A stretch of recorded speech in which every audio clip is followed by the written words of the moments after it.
Bien, amigos de podcast soy economista de Agenda Económica. Hoy estoy con un amigo nuevo, para así decirlo, un economista de larga data, pero no estaba yo tan consciente de conocerlo, aunque sí habíamos ya tenido contacto desde el programa Agenda Económica, pero honestamente tengo que ser, no lo recordaba tanto. Pero tengo el tiempo para compartir con Luis Reyes Abreu, un economista de larga data, como digo. Así que vamos a hablar con él lo que nosotros la dinámica, y hay algunos temas adicionales que queremos tratar con él que son de proyectos económicos. Gracias, Luis, por compartir este nuevo proyecto que tiene Agenda Económica, que se llama Soy Economista. Gracias a ti, Ezequiel, por darme la oportunidad de compartir con tus televidentes o las personas que te siguen a través de las redes sociales, que supongo que será bastante. No, bueno, ojalá que sea mucho. Sí. Pero vamos haciendo historia. Para mí me honra con haberme invitado al programa y ser parte de la historia que tú estás construyendo a través de este programa. Sí, la idea es dar a conocer precisamente los economistas dominicanos y algunos que me tocará que no sean dominicanos. Y es la carrera como profesional. Correcto. Nada personal. Correcto. Nada de la vida personal, sino la carrera profesional. Y la dinámica empieza de esta manera. Cuando tú eras bachiller, ya me imagino que en el último año, tú comenzaste a pensar que ibas a estudiar. Correcto. En el cuarto bachillerato ya tú pensabas que querías ser economista, o tú no pensabas ni remota idea que ibas a ser economista. Bueno, realmente sí, en el cuarto del bachillerato, como le sucede a la mayoría de los jóvenes, viene la interrogante, ¿qué voy a estudiar como carrera? Correcto. Realmente el sueño mío era estudiar ingeniería. Ingeniería civil. Ingeniería civil. Yeah. Y haber estudiado economía fue una especie como de accidente. Ajá. Sí. Una especie de accidente. Porque o sea, tú en el cuarto tú pensabas ser estudiar ingeniería, y entonces, como la mayoría de los jóvenes en los años 70, teníamos todo la manera de emigrar a Santo Domingo, a la Universidad Autónoma de Santo Domingo, porque hasta cierto punto era el único medio de ascendencia social. Tu bachillerato no fue en Santo Domingo. No, en La Vega. Fue en La Vega. En La Vega. Entonces, viendo que la vida me llevaba a buscar ascendencia social por la vía de una profesión, migré a Santo Domingo. ¿En qué año tú te graduaste de bachillerato? En el año 75. Ok, ¿tú estudiaste bachillerato en el Justiniano? No, yo estudié bachillerato en el Liceo Don Pepe Álvarez de La Vega. Oh, yo estudié en el Padre Lamarche, pero primaria. El Padre Lamarche. Yo en el Don Pepe Álvarez, yo ahí hice la versión matemática del bachillerato. Ok.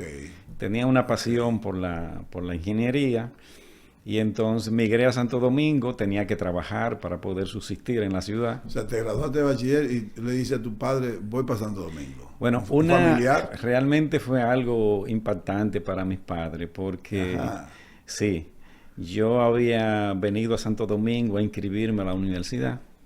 Tenía que trabajar, pero no tenía trabajo en Santo Domingo. Y entonces, una semana antes de comenzar la clase del colegio universitario, me llamaron de una farmacia, porque yo en La Vega era farmacéutico. Oh. Yo trabajaba en una farmacia y así hice el bachillerato. Okay. Entonces, me llaman de una farmacia de Santo Domingo, recuerdo yo que era la farmacia Gascue, que estaba en la Doctor Delgado con Independencia, una farmacia clásica de esa época. Sí, claro. Entonces me llaman, tengo que venir a Santo Domingo. Las personas con las cuales yo trabajaba en La Vega, que era la farmacia central, voy donde los dueños, que eran una familia. Conocí la farmacia central. Sí, era de la familia Pezotti de La Vega. Y la Gascue también. Y la Gascue, sí, bueno. Entonces le digo al dueño de la farmacia, mire, yo estoy renunciando porque yo me voy para Santo Domingo. El señor se preocupa porque un joven que le tenía afecto, desde luego, que va a migrar hacia Santo Domingo a mediados de la década del 70 con el fervor político y los problemas de la época. Sí, uno de los años del periodo de Balaguer más difícil. Sí. Se tornaba algo riesgoso. Entonces renuncio el jueves, me dirijo donde mi madre, mis padres vivían en un campo de La Vega, en Vallacanes. Ajá, claro. Voy donde mi madre y mi padre y le digo que yo el sábado próximo migro para Santo Domingo. Mi madre lloró bastante, mucha tristeza. No lo entendían, desde luego, en ese momento. ¿Te bañaste mucho en el río Boyacá? Sí, claro. En la famosa Poza de los Hombres. Eso era... Pasaba por los tubos. Sí. Yo me bañé mucho. Ok, bueno, pues eso era famoso. Ya hoy día eso es un arroyuelo. No, ya. Lo dañaron. Sí, entonces le digo a mi madre y a mi padre, vengo a Santo Domingo. Y bueno, vengo a Santo Domingo a vivir formamos una comunidad, éramos 5 familiares, formamos una pequeña comunidad y bueno, comenzamos a hacer el colegio universitario. O sea, alquilaron una sí, teníamos dos habitaciones en un condominio y entonces ahí, lo que era típico en esa época, ¿Cerca de la universidad? No, eso era en la calle El Conde. Vivíamos en la calle El Conde. ¿Tú estudiaste en la UAS? Sí, yo estudié en la UAS. Pero vivíamos los 5 que éramos primos. Hoy día son como mis hermanos. ¿En la misma calle El Conde? Sí, en la misma calle El Conde con 19 de marzo. Sí, pero... Sí, donde estaba la cafetería Olímpica. Cerquita de donde vivía la tía mía. Ahí cerquita donde vivía también, en la Sánchez vivía él, que es político todavía, que es vegano. Bueno, ahí estaba la cafetería Olímpica. Sí, correcto. En la esquina 19 de marzo. Sí. Y en el segundo nivel, una señora tenía una especie de rentaba habitaciones, espacios para estudiantes. ¿De Rossi también? Sí. Y entonces ahí vivíamos, originalmente éramos... Buen lugar para vivir en Claro, una maravilla. Buen lugar para vivir. Vivíamos 4 primos. Luego se nos unió un amigo de uno de los hermanos, de los primos. Sí, para ayudar. Sí. Y teníamos una convivencia enorme. La verdad ¿Por casualidad te iba a pie a la UAS? No. En esa época tomábamos un carro público, pagaban 10 centavos, recuerdo yo. Que te dejaban la Tiradentes. Te dejaba, sí. Entonces, Tiradentes con Bolívar. Ahí hicimos la vida. Entonces, hice el colegio universitario de manera normal en 2 cuatrimestres. Pero cuando fui a seleccionar la materia para estudiar ingeniería, se me bloqueó. Pero espérate. O sea, tú estás en la UAS estudiando el Q y todavía tú crees que es ingeniería. Ingeniería que voy a estudiar, okay. Claro. Pero cuando voy a hacer la selección, me encuentro con la limitación de que para estudiar ingeniería tú no podías trabajar. Exactamente, porque tiene materias de vida. Sí, no podía trabajar. Sí. No me fue posible y entonces... ¿Te frustraste un poco ahí? Sí, bueno, realmente fue algo decepcionante. No me digas. Sí, algo. Porque en tu cabeza estaba así, ingeniero civil. Y tengo una pasión enorme por la ingeniería. Todavía la conservo, sí. Y entonces no encontraba qué decisión tomar, tremenda incertidumbre, frustración. Y entonces un amigo de uno de mis compañeros de habitación, de roommate, me dice, pero ¿por qué no estudia economía? Y yo le dije, ¿economía? ¿Y qué es eso? No sabía lo que era economía. Ni siquiera. Él me da una explicación. Qué buena. Una explicación más o menos convencional. Él estaba en el primer cuatrimestre de la carrera. Ya él estaba. Sí, ya él estaba. Okay. Entonces, mira, a mí me pareció muy razonable la explicación que me dio. En esa época los jóvenes teníamos muchas inquietudes sociales. Sí, correcto.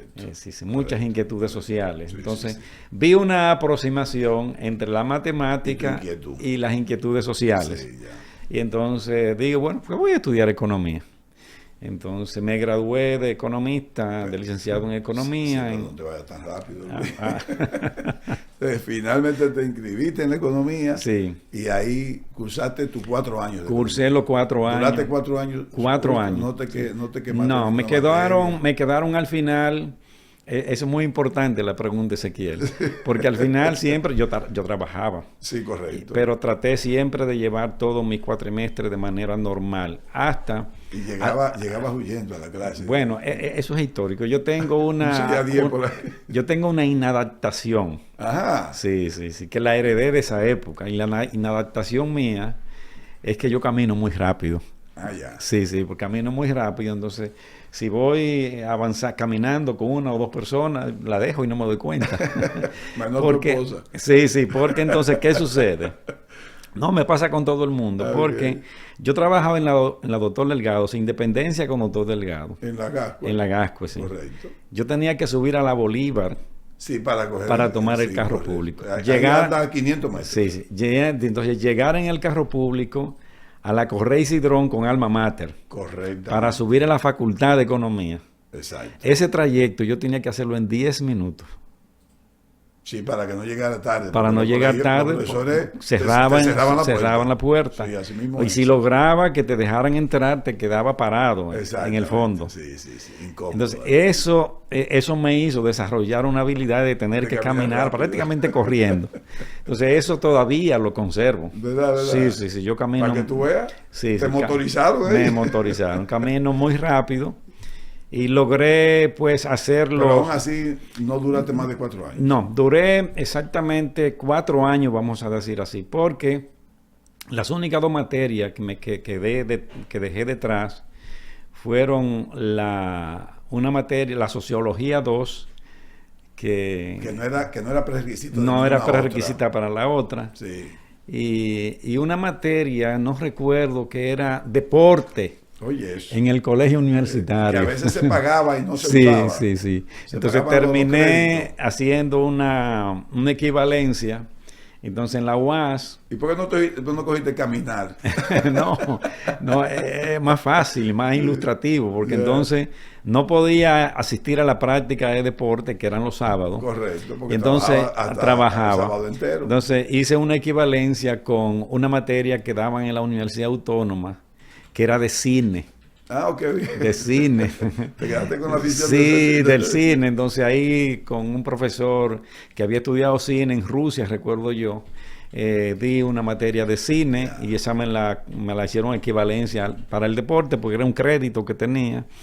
Y la sociología pude darla en un intermedio. Entonces salí de la universidad con el pensum completo en el tiempo medio que se estimaba que en ese año eran 4 años. Entonces la tesis ya no, eso sería, yo salí de la universidad en la licenciatura, la terminación del pensum fue en el 80. En el 82. El 82. El 82. Okay. Sí, porque aunque yo vine aquí a principios, finales del 75, realmente yo era matrícula 76. Ok, ya. Entonces, terminamos la universidad. Hubo un periodo, recuerdo yo, en el año 76, donde la Universidad Autónoma duró pero muchos meses cerrado. Creo que fueron 10 meses. 10 casi.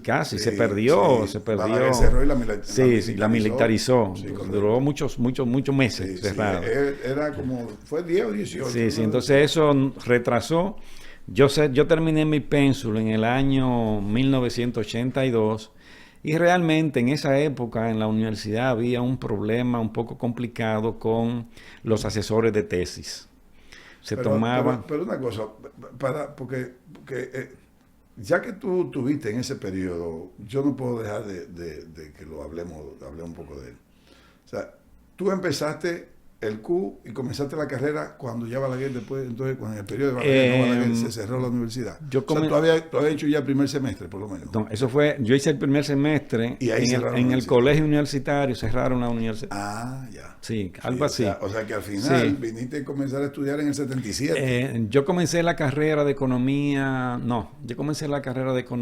creo yo que fue a principios del 78. Ya. Principios del 78. Fueron 18 meses que duró. Sí, ¿Y qué tú hiciste, Luis, en esos 18 meses? No, entonces? En esa época la juventud, los jóvenes, nos entreteníamos bastante leyendo panfletos comunistas. Porque aún tú creías que iba a estudiar civil. Sí. O sea, la universidad cerrada, tú pensaste que era civil. Sí, yo pensaba, mi cabeza estaba en que iba a estudiar ingeniería civil.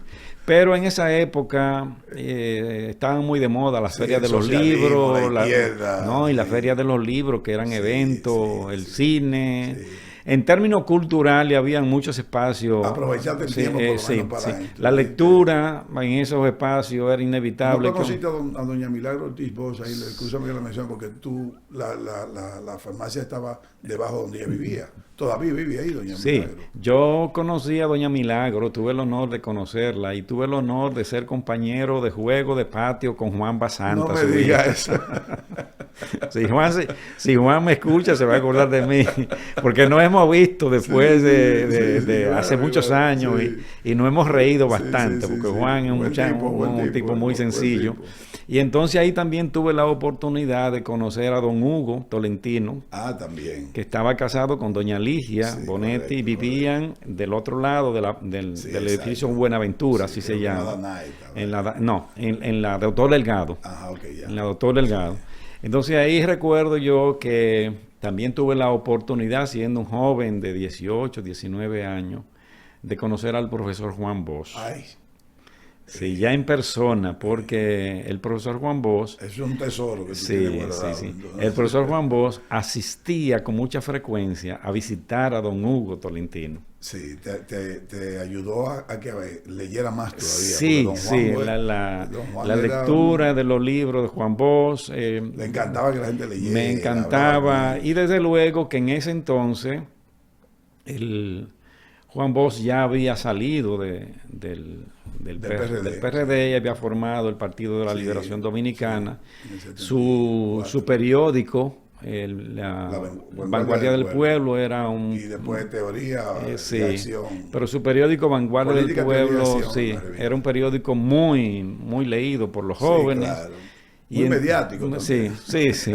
Entonces, en resumida cuenta, ese es un periodo de tiempo en el cual uno tenía un entretenimiento con lectura, y lectura de todos los géneros, pero muy enfocada a lo que era la lectura del pensamiento de la Universidad Autónoma de Santo Domingo. Claro que sí. Los libros de Bosch. Extraordinario. Entonces comenzaste la universidad y tú recuerdas ¿cuáles fueron tus mejores profesores en esos 4 años de economía? ¿Cuáles profesores influyeron mucho en ti, Luis? ¿Y cuáles fueron las mejores materias en las que dices, bueno, por esta materia valió la pena estudiar economía? Tal vez todas, pero hay una o dos o tres. Realmente, Ezequiel, te debo decir lo siguiente. En la Universidad Autónoma yo tuve muy buenos profesores, pero también tuve profesores mediocres. Y profesores que le gusta desencantar a los y profesores que con lo cual en mi línea de pensamiento no estaba identificada, porque aunque... Eso no me lo menciones, mencióname nada más lo que tú consideras con agradable. Había un profesor peruano que fue profesor de Desarrollo Económico nuestro, que fue el doctor Sergio Pascual. Un profesor extraordinario. Hubo otro profesor... ¿Vivía en República Dominicana? Él vivía en República Dominicana, pero ya vive en Perú. Creo que vive en España, creo que está viviendo. Tuvimos en esa época un profesor extraordinario de estadística económica que fue el profesor Ricardo Michel. Extraordinario profesor. En contabilidad, recuerdo yo que en esa época los economistas nos enseñaban contabilidad. Correcto. Tuvimos a un profesor apellido Brie, los recuerdo, su apellido, esos son, diría, como los profesores así que recuerdo. Tuve una profesora de econometría, que está mi amiga, le tengo muchísimo cariño, aunque hace años que no la veo, la profesora América Bastida. América Bastida, que ella es ecuatoriana, dominicana, ya viene de Ecuador, extraordinaria profesora de econometría y muy, muy buena profesora. Esas son las personas como que recuerdo. Mira, yo le hago la pregunta a todos mis invitados, porque lo que quiero demostrarle a los amigos que nos ven la diversidad de cómo le llega a cada quien a diferentes formas, ¿no? O sea, muchos de los que ya he traído acá a este podcast han estudiado en la UAS. Sí. Pero han mencionado diferentes profesores. Claro. Pues. O sea, para que vea que dependiendo tal vez de la personalidad, de la capacidad, de lo que más te gusta de una materia, te va llegando el profesor. Sí. ¿Entiendes? O sea, eso es lo importante. O sea, fíjate como los 3 que tú mencionas, hubo uno que ya ha sido mencionado por otros invitados, pero hay 2 que no. O sea, es para que tú entiendas. O sea, es así. En el desarrollo económico, que fue Sergio Pascual. Sí, Sergio Pascual. Nada más te dio una sola materia. 2 materias, los 2 niveles. Eran 1 y 2. 1 y 2. ¿Por qué tú entiendes que que eso fíjate que todavía años de haberte graduado, te graduaste en el 82, sí. Estamos hablando de 18 más 25, son 43 años. Y tú recuerdas, Sergio Pascual, o sea, sí. ¿por qué lo recuerdas tanto? O sea, ¿qué tanto te llegó? Yo creo que hay dos razones. La primera de ellas es la línea de pensamiento. Yo, aunque estaba en la Universidad Autónoma y estudiaba, leía, como todos los jóvenes, literatura, diríamos, de pensamiento económico marxista, socialista, pero realmente mi concepción de la vida no estaba ahí. Yo siempre he creído en la libertad, yo he creído siempre en la democracia, claro. He creído en la empresa privada y por ende en la creación de riqueza. En la creación de riqueza, claro, a través de la libre elección. Es la única manera de disminuir la pobreza. La libre elección del ser humano. Claro. Y eso lo he llevado en toda mi vida profesional, desde que estudié hasta el día de hoy. Entonces, quizá eso, Sergio Pascual era un hombre con una base conceptual muy amplia, muy profunda, pero muy balanceado desde el punto de vista de su criterio sobre la teoría del desarrollo. Muy balanceado, y era una persona que realmente tú sentías que tú podías aprender de él, aunque no estuviera de acuerdo con todos sus enfoques, pero su tratamiento de la materia parecían muy balanceados y muy racionales. Y sobre todo, su capacidad. Un hombre con una capacidad de raciocinio extraordinaria. Realmente son de esos profesores que te enseñan a pensar. Correctamente. Entonces, cuando tú aprendes a pensar... Pensamiento crítico. Pensamiento crítico. Entonces, eso me agradaba de ese profesor. Cuando... No quiero que menciones los profesores con los que no te sentiste muy, muy cómodo, pero sí... ¿Qué pasó? O sea, ¿qué eventos pasó? Que me imagino que también que te recuerda uno, entre un profesor y tú, no personal, sino en términos conceptual. Tal vez un profesor que te rebatió, que no estuvo de acuerdo, y en el que tú tuviste tal vez un momento de desagrado en ese momento. Mira, en la licenciatura nunca pasó eso porque era difícil que pasara. Porque en esa época un profesor era la autoridad. Sí. Entonces, sí, pero en la UAS se daba mucha contradicción. Sí, pero el profesor era la autoridad. Pero el profesor normalmente utilizaba su poder como una especie de avasallamiento sobre el estudiante, aunque tú le pudieras rebatir algo.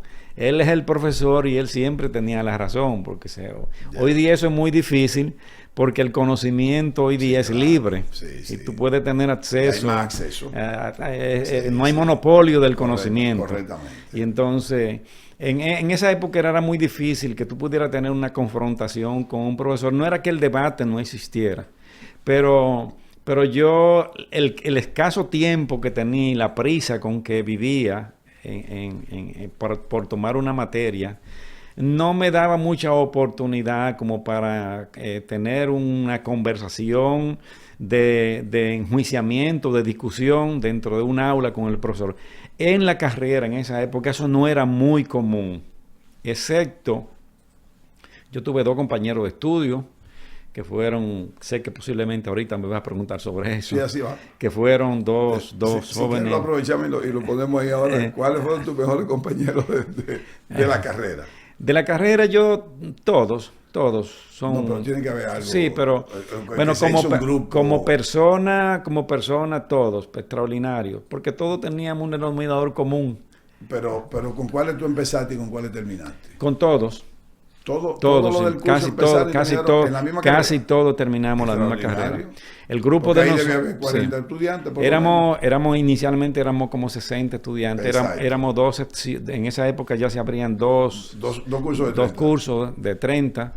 Y todo el grupo hicimos prácticamente, todo el grupo, bueno, algunos se quedarían, no recuerdo, pero el grueso, la gran mayoría hicimos la... ¿Y cuál hizo un círculo?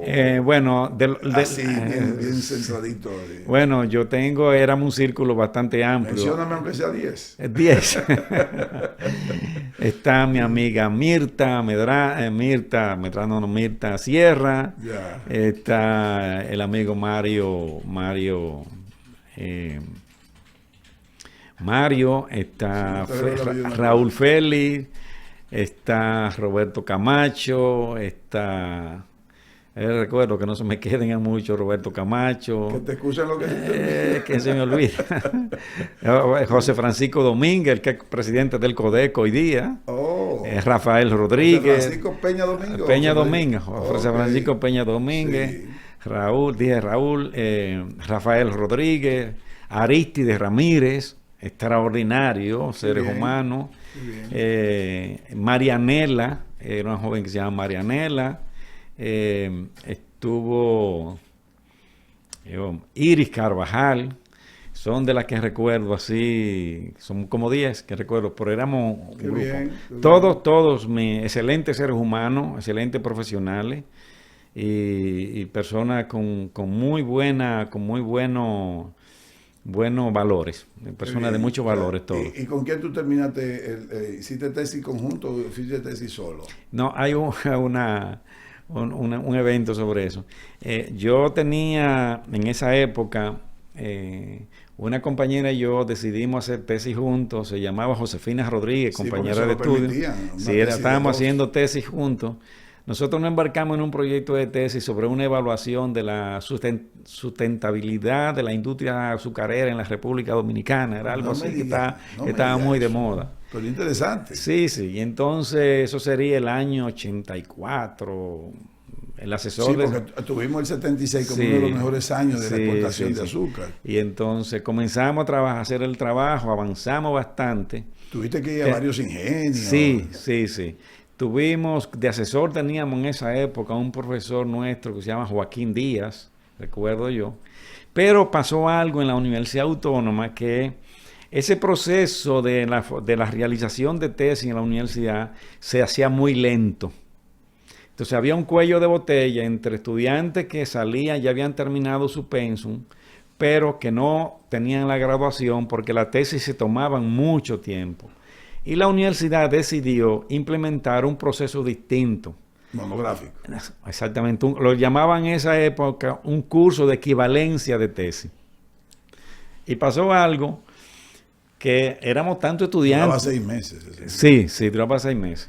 Profesores extraordinarios que tuvimos en eso. Muy duro eso. Sí. Tal vez hasta mejor que... Sí, era mucho mejor. Refuerzan mucho los conocimientos. Y entonces pasó que a mí me dicen, yo tenía la tesis bastante avanzada, digo, pues mira, yo voy a ir al aula número 100, que era donde se celebraba el evento, y yo voy a poner el carnet mío. Y si me sale, si me eligen, porque era una tómbola que ponían los carnets, porque eran 50 estudiantes para eso. Fuimos... Ese día habíamos en el aula 100, más de 300 estudiantes. Eso. Sí, porque venían los que ya se habían graduado. Más de 300 estudiantes. Sí.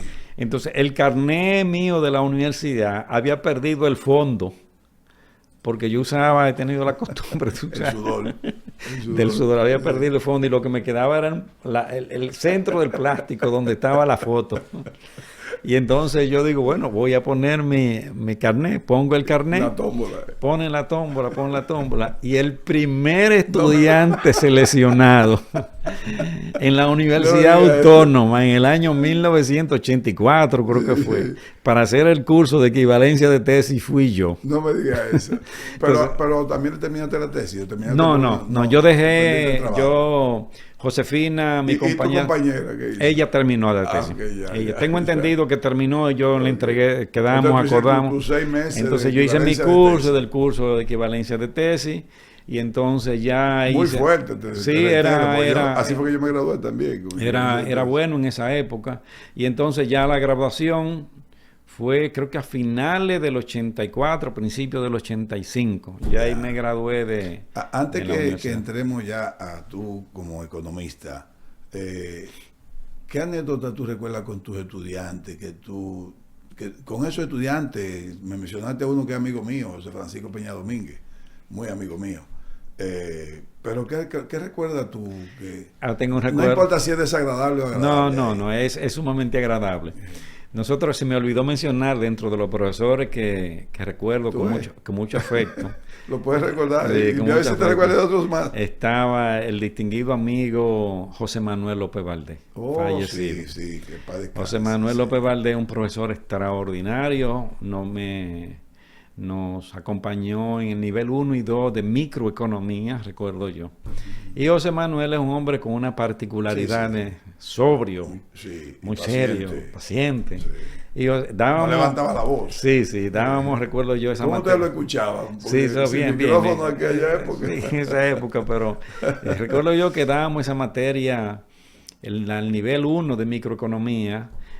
La dábamos, había dos horas de clase el sábado a las 9 de la mañana. Y José Manuel le decíamos el sangrú. Le decíamos el sangrú porque él llegaba, y comenzaba a dar su clase. Y entonces él llegó ese día, buenos días, comenzó a dar su clase, curvas marginales, recuerdo yo, equilibrio, ¿verdad? Y entonces uno de los compañeros de clase, que era un joven de Barahona, apellido Vargas, recuerdo yo, se le ha ocurrido pararse en el fondo del curso y disparar una tiza que pegó en la pizarra violentamente. No me diga eso. Y fue tan violenta que marcó la pizarra. Y José Manuel se paró, miró de frente. ¿Él no se dio cuenta quién fue? No, miró de frente, no dijo absolutamente nada, porque el silencio que se produjo en esa aula era algo inimaginable en la Universidad Autónoma. José Manuel se paró, no dijo absolutamente nada. Y se fue de la y salió del curso y se fue. Y Vaya. Nunca dijeron ustedes. Bueno, entonces sí hubo que buscar un mecanismo de conciliación con el director de la carrera. Porque él dijo que no volvía. Dijo que no volvía. Para pedir excusa en nombre del curso. Nunca se identificó quién fue, por razones obvias, de complicidad. Todos asumieron la responsabilidad. Sí, entonces volvió. Y cuando volvió tampoco habló sobre eso. No volví a hablar sobre eso, porque él era así de sobrio. Sí. Y la verdad es que un excelente profesor, y fue un episodio de esa cosa. Pero tú sí supiste quién fue. Claro, todos sabíamos. ¿Y le dijeron algo a él? No recuerdo realmente, pero supongo que alguien le dijo y que eso fue una nota jocosa de esas cosas que pasan. Le voy a preguntar a José Francisco cuando venga al programa. Sí, no sé si recuerda. No sé si recuerda. Debe de recordarlo porque él estaba ahí. Mira, y en el curso de equivalencia de tesis, tú tuviste a alguien ahí, el profesor que te acompañara en términos importantes para ti en esos 6 meses. Sí, de esos 6 meses... mucha lectura. Mucha lectura. Tuvimos a un cuerpo de profesores buenos. Era uno por mes, ¿verdad? Era uno como por mes. Sí, era uno como por mes. Así lo recuerdo yo. Sí, era uno como por mes. De los profesores que yo recuerdo ahí, tuvimos en Comercio Internacional, tuvimos a un profesor apellido Miranda, que era director, en esa época era director de CEDOPET. El apellido Miranda, que creo que era director de CEDOPET en esa época. En política monetaria, que había una materia de módulo de política monetaria, de economía monetaria o bancaria, algo así se llamaba.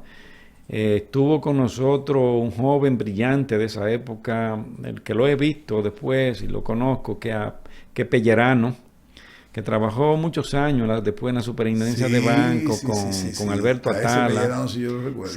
Con Pellerano, brillante. Pero lo recuerdo a ellos dos como parte del cuerpo de profesores. No recuerdo a alguien más en este momento, pero éramos un grupo muy interesante y nos graduamos todos.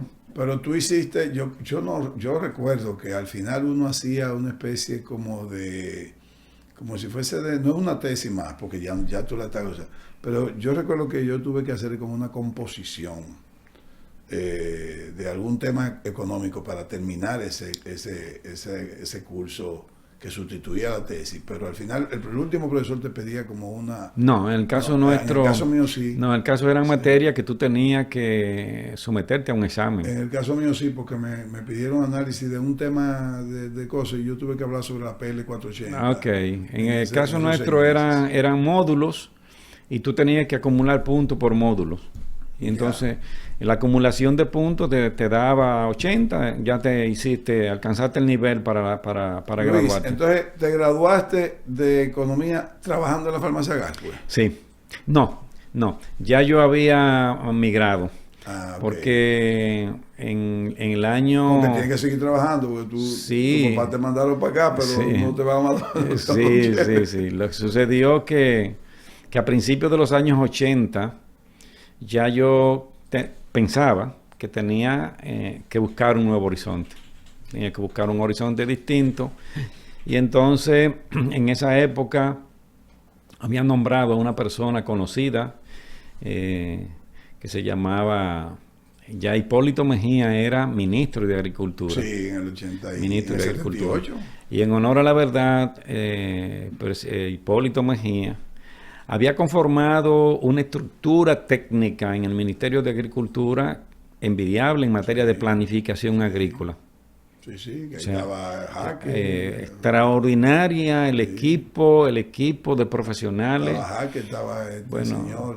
Yo recuerdo que para tú ser jefe de una división o un director de un departamento, tú tenías que tener maestría y PhD en esa época. Señor que fue IAD en principio del gobierno de Abinader. Sí, ahí entonces, esa persona que yo conocía a través, básicamente conocí a su esposa. Yo un día conversando con ella me preguntó, ¿pero tú estás estudiando en la universidad? Digo, sí, me dice, ¿y qué tú estás estudiando? Yo estoy estudiando economía. Me dice, pero y tú estudias economía y vas a seguir, y pues tú piensas, pero esto no tiene nada que ver con esa carrera. Digo, bueno, yo estoy buscando una oportunidad. Sí, pues tengo que trabajar. Sí, entonces ella me refirió donde su esposo falleció, según me han informado. Y entonces yo pasé a trabajar en la Subsecretaría de Planificación Agropecuaria, Agrícola, del Ministerio de Agricultura en esa época. Sí. Pasé a trabajar ahí. Ahí vamos a decir así, para la época me hice experto en planificación agrícola. Ah, qué bien. Sí, de hecho... Siendo estudiante de economía. No, ya en el proceso de terminación de la carrera y en el proceso de graduación. Ya. Diríamos, porque duré ahí. Porque tú superaste entonces la gestión de Hipólito. Claro. Y tú llegaste hasta Jorge Blanco. Claro. Yo llegué hasta... ¿Quién fue que sustituyó a Hipólito en esa época, en el 82? Porque Ángeles Suárez. Ah, ok, sí, así mismo. Ángeles Suárez.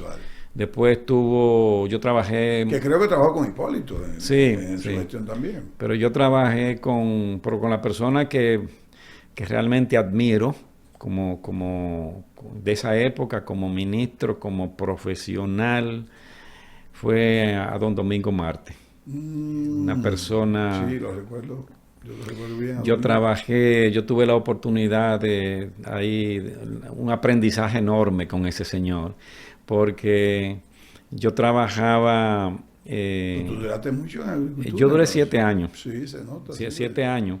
Entonces yo trabajé en el 80 por ahí, salí en 87. O sea que también superaste la gestión de llegaste hasta Balaguer el 86. Balaguer llegó en el 86. Cuando Balaguer nombró a Meme Viñas. Exacto. Que ahí tengo una historia fabulosa. Jaime Bebe Viñas. Sí, Jaime es el hijo. A don Meme Viñas, que trabajaba en Central Romana. Un apodo, sí, trabajaba en el Central Romana. Ahí tengo una historia espectacular que te la voy a contar. Sí. De las cosas de la vida. Bueno, pues mira. Como decía alguien, como el orden divino va poniendo las cosas. Vamos a hacer una pequeña pausa, pero antes de esa pausa, te quiero hacer una pregunta. ¿Quién te consiguió el trabajo en la farmacia Gascue? Fue una cuña. No. Porque como tú trabajabas, como tú vivías en el Conde, me imagino que ahí sí llegaba a pie. Realmente esa es una historia muy particular. Yo vine a trabajar, vine a Santo Domingo, no conocía a nadie, pero tenía un primo, mi hermano, hoy día mi adorado y querido compadre Bernardo Abreu, un economista también, empresario exitosísimo. Que en esa época... lo traeremos. Sí. No. Una leyenda. Sí, pues ya lo traeremos. Una leyenda como empresario. ¿Tú me vas a ayudar a traerlo? Sí, claro que sí. Entonces, no teníamos la manera de cómo comunicarnos. Yo no conocía a nadie. Él ya había venido a Santo Domingo. Entonces hicimos un city tour por toda la farmacia toda la farmacia de la zona. No me digas. De la zona. Tú saliste a buscar trabajo en Sí, una a buscar farmacia, que era lo que tú trabajo, sabías. sí. Y casualmente, mira, el orden como son las cosas. Una semana antes de comenzar la clase de la universidad, me llamaron la dueña de esa farmacia para que me presentara aquí, que tenía trabajo. No me digas eso. Sí, y vine, comencé a trabajar. En esa época yo ganaba 120 pesos. No, yo ganaba 125 pesos mensuales. Yo ganaba mucho más que el salario mínimo. Bueno, sí, porque Sí, el salario mínimo lo puso Jorge Blanc, Antonio Guzmán en el 79. De 60 pesos, que era en el 78, lo subió a 90. Sí. Yo ganaba 125 pesos. Y eso realmente era mucho dinero. Era mucho dinero en esa época. Tú podías ahorrar dinero. Claro, si yo de alguna manera, pues... ¿Y ya tú vivías en el Conde? En el Conde, sí. Después nos mudamos de la calle El Conde, nos mudamos... No, pero tú llegabas a pie del Conde a la farmacia. A pie, todos los días, sí. Ahí fue donde yo aprendí. Todavía no había desarrollado la rapidez. No, pero ahí fue donde comencé a degustar la delicia de los grandes restaurantes sin tener dinero. Porque... En el Cantábrico. Yo salía de la farmacia toda la Independencia, Padre Villini. Entonces todos los días, a las 8:30, 9 de la noche, con un hambre descomunal, yo pasaba frente al Cantábrico y salía ese olor de comida. De ese restaurante, el olor. Y yo decía, Dios mío, ¿por cuándo yo podré visitar un restaurante como este? Entonces, por eso digo, comencé a degustar. Eso está como el cuento de la muchacha que anda con su novio y pasa por ahí, vamos a decir, por el Cantábrico, y le dice, ay, mi amor, qué olor a pescado más rico, si tú quieres yo te devuelvo, y lo vuelve a oler. Sí. Entonces tú el olor, pero tú comías mucho en la esquina del negocio que está en la Palincado con Conde. No, que duraba 24 horas. ¿Qué va a comer? No, si nosotros teníamos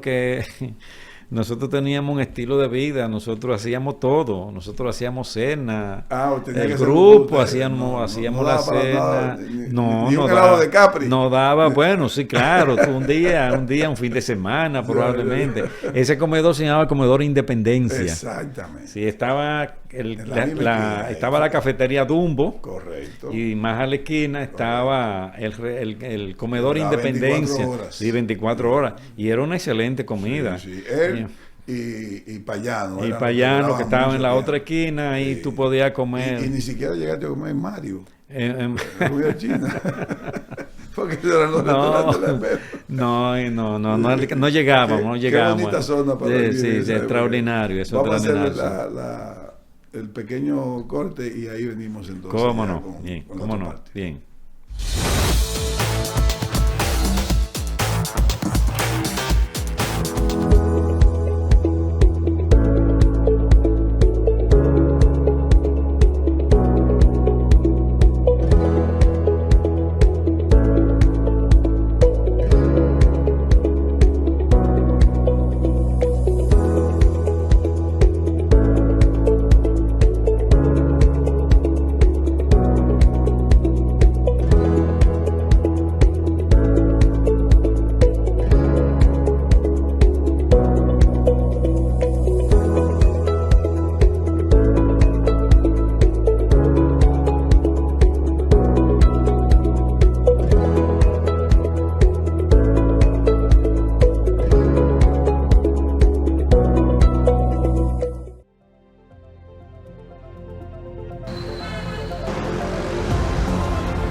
se ven como algo frío.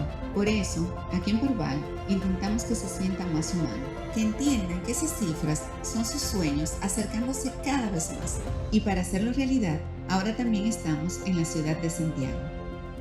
Siempre hemos tenido en nuestra planificación estratégica de expansión ir a la región norte. Nuestra familia oriunda de San Francisco de Macorís, nuestro padre desarrollado en las mejores causas de la región y nuestra madre también es oriunda de Santiago, nos hace tener un amor especial a la región norte y por esto nos sentimos ibaeños.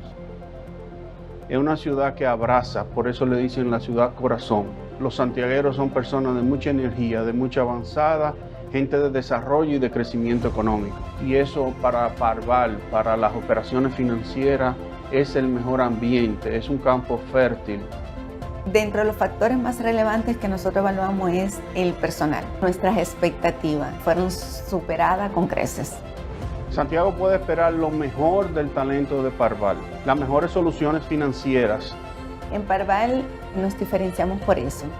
Más que vender un producto financiero, ese apoyo y esa asesoría personalizada. Formamos parte de lo que son los objetivos de nuestros clientes. Hoy completamos un gran sueño de hoy aperturar esta sucursal aquí en la ciudad corazón.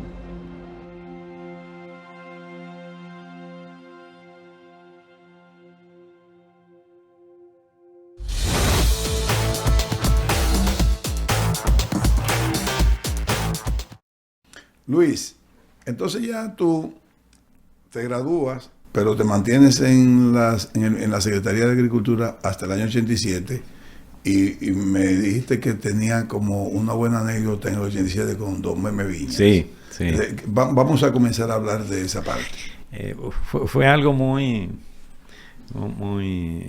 simpático. Tú tienes buen agradecimiento por ese trabajo de 7 años en el Ministerio de Agricultura. Extraordinario. Conocí a grandes profesionales de los cuales aprendí bastante. En esa época la planificación era lo esencial. Sí, en términos profesionales, todo el mundo aspiraba a trabajar o en ONAPLAN, así mismo. En el secretariado técnico, o en el Banco Central, o en una subsecretaría de planificación. Correcto. Que en esa época estábamos de moda. Finanzas. O en finanzas eran los espacios de los economistas de la época. Entonces me coloco ahí. Yo había tenido la oportunidad de trabajar ya muy de cerca con don Domingo Marte, desde la misma oficina de él como ministro de Agricultura, que se llamaba. Porque trabaja como directamente con él. Sí, de alguna manera. Y tuve una gran enseñanza con él. Y fue que el jefe mío, que en esa época era director del Departamento de Economía Agropecuaria del Ministerio, don Domingo Marte le había solicitado el apoyo para que un economista lo asistiera con un trabajo muy particular. Era que cuando saliera alguna información en la prensa de impacto, por ejemplo, que los productores de habichuela de San Juan tienen tal y tal problema, ese economista tenía que tomar esa información y hacerle un reporte inmediato y llevárselo al despacho para él estar muy bien informado acerca de lo que podía estar pasando en San Juan, la causa, las consecuencias, los impactos que eso podía tener, y él tener la posibilidad de dar una respuesta técnicamente bien sustentada. Entonces, esa persona que era mi director me selecciona a mí para que yo haga ese trabajo con don Domingo Marte. Voy al despacho, yo tengo acceso directo al despacho del ministro, eso en esa época era una cosa impensable. Y entonces exactamente sucede un evento creo que fue con los productores de piña de Villa Altagracia, cuando estaba la Dolé Dominicana, algo así. Sí. Me parece que fue. Y yo recibo la información, hago mi informe, pero yo cojo y hago un reporte como de 2 páginas, una cosa bien escrita. Yo pensé que tenía algo bien hecho. Piña y melón. Sí, y voy y le llevo el reporte. Y él coge el reporte en la mano y me dice: jovencito, su trabajo está muy bien, pero quítele el 75% porque yo no tengo tiempo para leer tanto.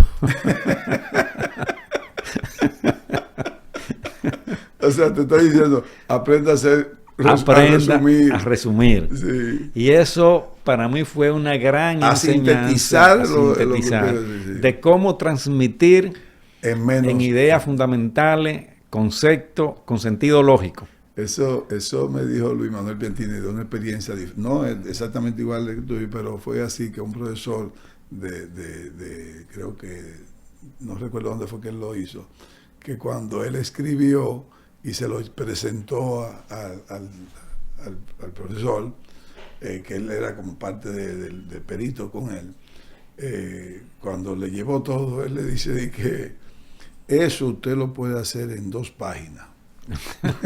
Tráigamelo mañana en 2 páginas.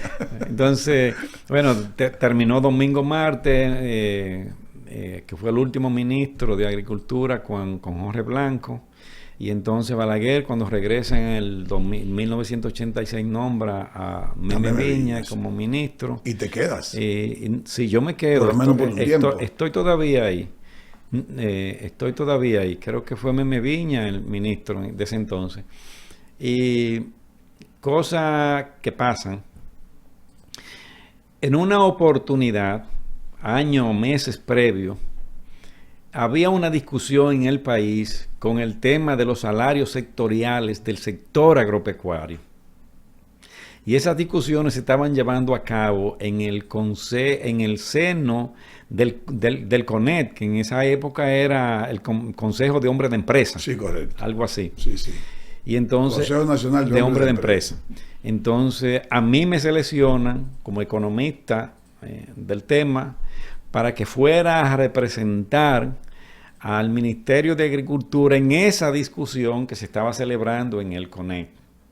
Yo voy al salón oval que tiene una mesa grande que había en esa época, y cuando llego a aquello yo me siento un poco confundido, porque la verdad era que eran unas discusiones, era imposible entenderse entre la postura de estos sindicalistas y la postura de los representantes del sector agropecuario. Y realmente yo me siento tranquilo, me pongo a escuchar a todo el mundo. El intermediario en esa época era el director ejecutivo del CONET, era un señor, no recuerdo el nombre de él, después tuve la oportunidad de tratarlo en términos profesionales.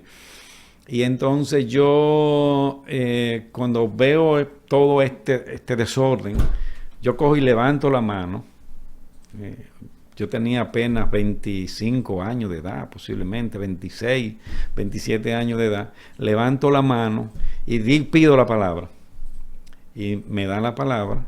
Entonces yo le digo a la persona que está coordinando el evento que realmente yo propongo que esta discusión se posponga para otro día, porque en el ambiente en que se está discutiendo, sin propuesta, es imposible llegar a un entendimiento, que lo que estábamos perdiendo el tiempo, y que eso no iba a conducir a ningún propósito, y que eso era inútil, algo así yo diría.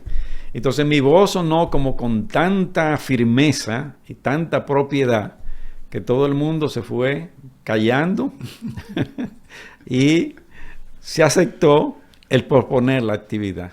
Salió todo el mundo llevar una propuesta. Sale todo el mundo del salón. Cuando yo salgo del edificio del CONET, que estaba estaba en Santo Domingo Motors. El edificio de la Santo Domingo Motors. Que yo voy caminando hacia el auto, el carro, el vehículo que me esperaba. Cuando paso por el lado de 2 personas que van conversando el tema. Esas 2 personas eran don Meme Viña y un señor que se llamaba Ignacio Caraballo, que era funcionario de la Sociedad Industrial Dominicana. Ya. Y cuando yo paso por el lado de don Meme Viña me toma por el hombro y me dice: carajo, pero qué joven más inteligente. ¿Cómo usted se llama? Ignacio Caraballo me tomó el nombre y me tomó el teléfono. Okay. Y entonces pasaron los meses, nombraron a Juan Manuel Trulló, recuerdo yo, en el Ministerio de Industria y Comercio. Correcto. Y un día recibo una llamada que me quieren ver y me están haciendo de Industria y Comercio, me están haciendo una propuesta para dirigir el Departamento Técnico Industrial y yo no quise. No quise por razones que me reservo. No quise, pero entonces don Meme Viña lo nombran en el Ministerio de Agricultura y la primera llamada que yo recibo estando en el ministerio, es del despacho del ministro. ¿Y cómo él sabía que tú estabas ahí? No lo sé. Me llamaron que vaya a la oficina del secretario de Agricultura. Y cuando yo voy... ¿Tú te recordaste quién fue? Claro. Cuando yo voy, don Meme me dice, caramba, lo localizamos por fin. Y me dice, yo lo estoy llamando joven, o me diría economista, no sé cómo me dijo. Sí. Dígame qué puesto usted quiere ocupar en el Ministerio de Agricultura. Qué bien. Y yo le dije, señor secretario, ninguno. ¿Cómo? Sí, ninguno. Porque ya en esa época... ¿Qué tú estabas pensando salir? No, ya yo estaba terminando mi maestría. Correcto. Yo terminaba la maestría y ya yo tenía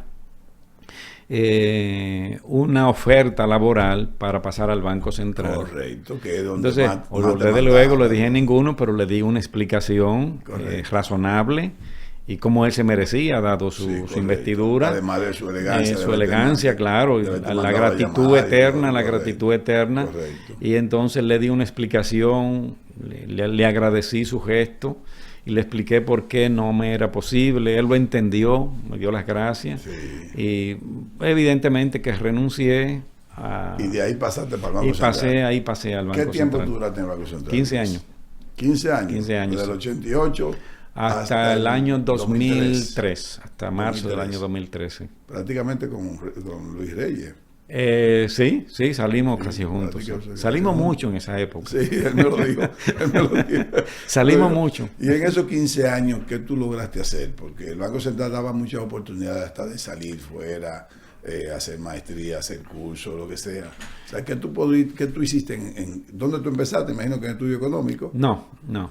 Bueno, pues ¿cómo tú empezaste en el Banco Central? ¿Dónde empezaste y qué llegaste a? Yo la mayor parte del tiempo comencé a trabajar en el Banco Central, en el famoso Departamento de Cambio Extranjero, así se llamaba. Okay. Sí, claro. Después transformado a Departamento Internacional. Ahí coincidiste con Luis Núñez, entonces. Claro, Luis Núñez fue mi jefe, como Correcto. se dice. Era un muy buenos compañeros de trabajo, fuimos profesores juntos. Él fue profesor mío. Sí. Entonces ¿qué hiciste? ¿Qué satisfacción tienes tú de haber trabajado 15 años en el Banco Central? ¿Qué aprendiste? ¿Qué aportaste? O sea, toda esa cosa quiero saberlo. Bueno, realmente yo pienso que los aportes de un profesional en una institución tan compleja y tan importante quizás no se pueden ver de manera unipersonal. Ya. Yo prefiero ver los aportes como equipo de trabajo. Perfecto. Sí, como equipo de trabajo. Y los aportes como el maestro Luis Manuel Piantini. Claro. Y los aportes como hasta en términos generacionales. Yo pienso que la década del 90 completa, finales de los 80, la década del 90, parió una de los equipos profesionales que le han hecho más aporte a este país en términos profesionales. Y el Banco Central fue pionero con respecto a eso. Y desde luego que como equipo, desde que don Héctor tomó la gobernación del Banco Central. Sí. Bueno, don Héctor, tú empezaste en el 88, don Héctor ya tenía muchos años en el Banco Central cuando tú llegaste. Sí. Y don Héctor fue prestado al Banco de Reserva en el año 1990. En el 2003. En el 1993. No, en el 93 volvió él al banco. No, en el 94. 94. Mario Rivitini fue en el... Exacto, sí. Él volvió en... Don Héctor duró ¿cuántos años en el Banco de Reserva? Un año y algo. Un año y algo, sí. Fue un préstamo, como dice. Un año y algo, sí. Y después volvió regresó como gobernador. Regresó como gobernador. Y evidentemente que mirando los resultados y su trayectoria profesional, uno sencillamente... Claro. Todo lo que uno puede ver y todo lo que uno pueda entender desde el punto de vista de un proceso de aprendizaje y de las oportunidades de crecimiento y desarrollo que uno tuvo, yo creo que tiene que ser bien visto. ¿Qué desarrolló el equipo, Luis? Si puedes recordar ahí recuérdate que en la situación del país en la década del 90 en términos de circunstancias que se vivieron, las restricciones que tenía el mismo Banco Central para el ejercicio de la política monetaria, el ejercicio de la política cambiaria. Yo creo que fue una etapa de transición muy bien gerenteada. ¿Tú entraste con Roberto Saladín entonces? Yo entré con Roberto Saladín. Sí. Yo entré con mi gran amigo Saladín. Le tengo mucho aprecio. Qué bien, mucho aprecio. Y estuve con Roberto Saladín, pero realmente con los gobernadores que tuve la oportunidad de trabajar más de cerca y más directo fue con don Héctor y con Fran Guerrero. Con los dos. Sí, con los dos, sí. Porque don Héctor ya tú lo conocías. No, lo conocí. Mira, tuve la oportunidad de conocerlo en el banco, pero yo ingresé al banco como un técnico. Sí, correcto. Él era su gerente de política monetaria cuando yo había ingresado al banco. O sea, le llamaban números. Sí. Su gerente, él era su gerente. Yo era un técnico. Sí, era un técnico y bueno, pues lo conocía de vista. Después tuve la oportunidad de tratarlo, relacionarme, pero muy brevemente con él, cuando fue administrador del Banco de Reserva, porque tanto Luis Núñez y yo tuvimos la oportunidad de impartir unos módulos de capacitación en el Banco de Reserva por allá, por el año 2003, 2004. ¿Y tú estabas con Luis cuando estaba Toral también? Porque Sí, Luis claro. fue director de cambio extranjero cuando estaba Toral. No, Luis no. No, Luis fue director de cambio extranjero ya con don Héctor, en los años 97, 98. Clarisa de la Rocha. ¿Y qué puesto ocupó Luis con Toral? Él era su director, creo que su director. Okay. Creo que su director, junto con Luis Reyes, nuestro amigo Luis Reyes. Exacto. Eran sus directores. Sí. Sus directores. Okay. Sí, y luego mi estimada amiga Clarisa de la Rocha ocupa la dirección del Departamento Internacional en el año 94 y estuvo hasta su primera salida hasta en el año 2000 directora y después su gerente de política internacional. Ella salió con don Héctor y después volvió con don Héctor de nuevo. Sí. Pero ¿qué se pudo aportar como equipo?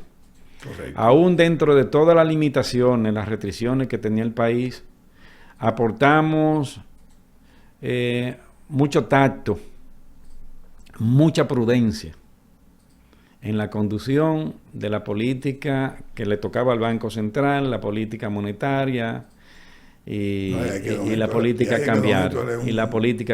Un ejemplo, un ejemplo en términos de pragmatismo. Sí, así es. Y entonces eso diríamos que de alguna manera fue muy importante para el proceso de transición que vivió la República Dominicana en toda la década del 90. Entonces todo ese proceso de reforma que estuvo acompañado desde el punto de vista de la política cambiaria y la política monetaria con un proceso de revisión de la ley de inversión extranjera, la apertura del mercado de capital, la revisión de muchas normas, en el sistema financiero para facilitar la apertura de la cuenta de capital. Yo creo que fue un ejercicio muy, muy interesante. Y desde luego, el aporte más importante que este país vivió un periodo de transición con restricciones, pero con estabilidad macroeconómica y un nivel de crecimiento que hasta el año 2002, bueno y sostenible, en términos promedio, durante 10 años de manera continua, se ubicó entre un 5 a un 6% anual, con un nivel de inflación de un dígito. ¿Te sentiste cómodo con la gestión de Fran Guerrero Pla? Claro. Del 2000 a 2002. Extraordinario. Sí. Extraordinario gobernador, extraordinario ser humano, extraordinario profesional. Tú saliste entonces en el 2003. ¿Hacia dónde saliste? Igual, porque Luis Reyes Santos salió hacia... Yo salí al sector privado. Porque sí. Luis siguió en el sector público. Sí, Luis siguió en el ministerio, no con don Carlos Despradel. Con Carlos Despradel, sí. Sí, con don Carlos Despradel. Yo salí en el 2000...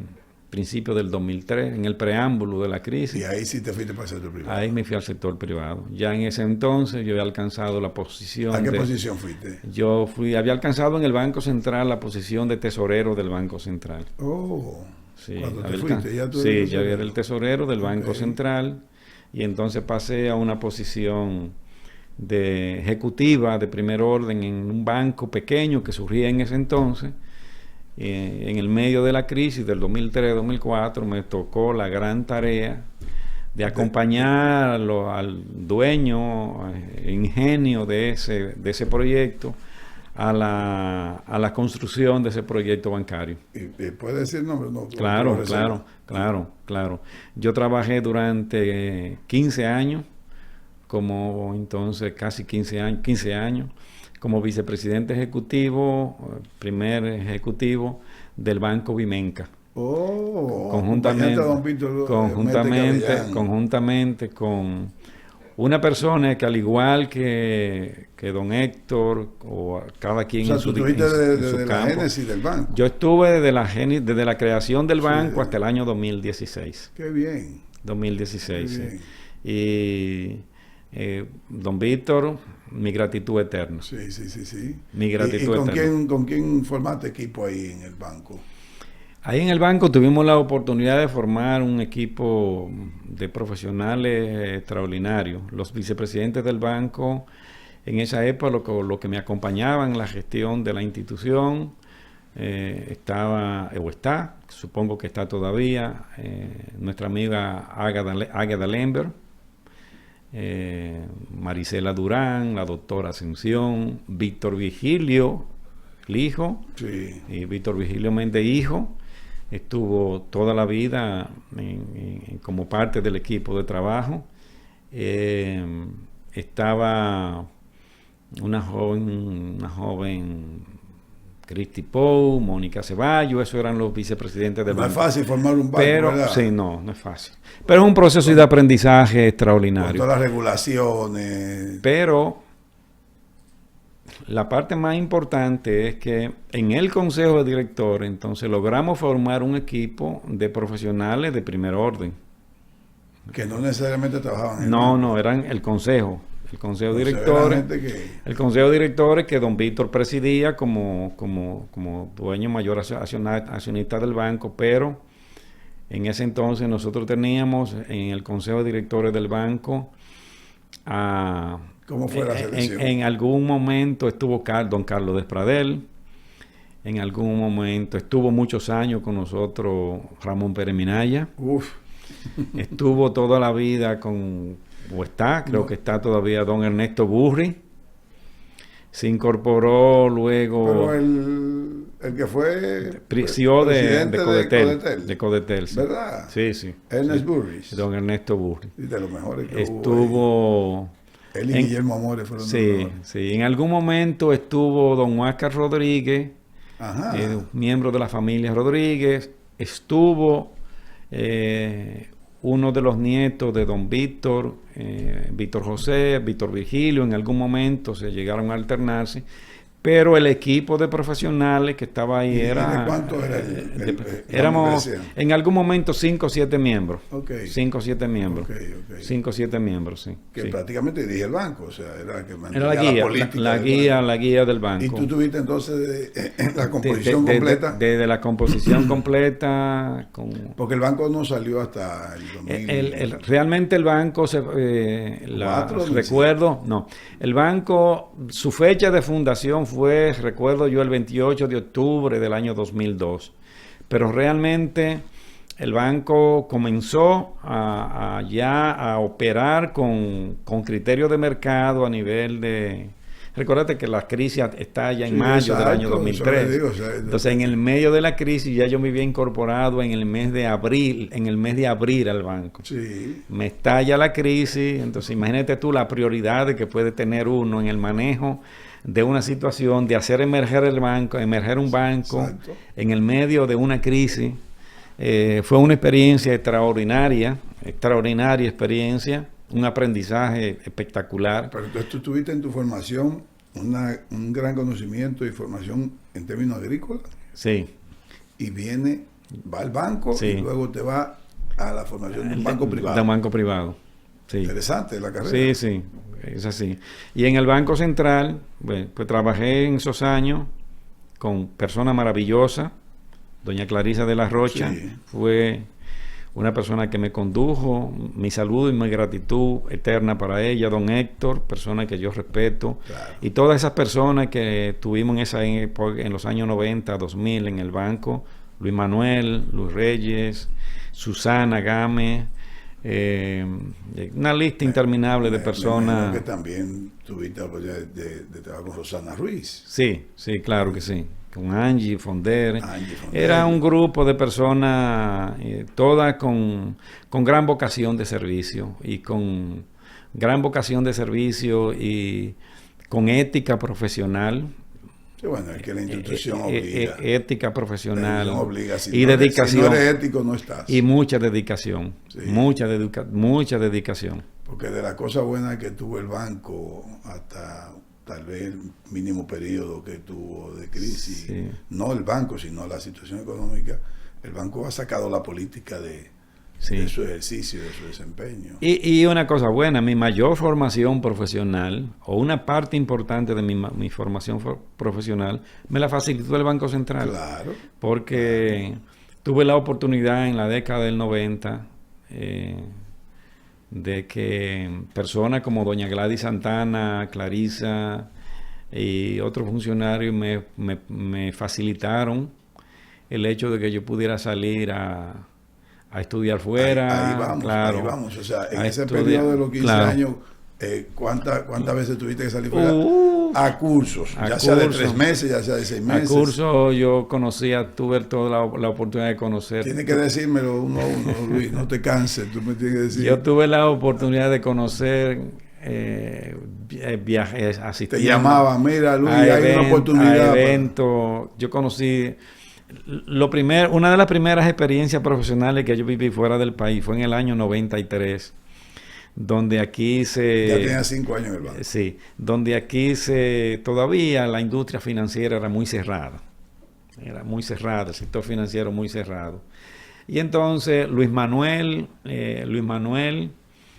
Mario Báez, que estaba como representante nuestro en CEPAL, en Chile, y Juan Giuliani, que era el presidente de la Asociación de Bancos, Sí. lograron hacer una especie de arreglo para que una misión de República Dominicana fuera a Chile a través de algunos contactos que facilitaba Mario Báez para conocer el sistema financiero chileno.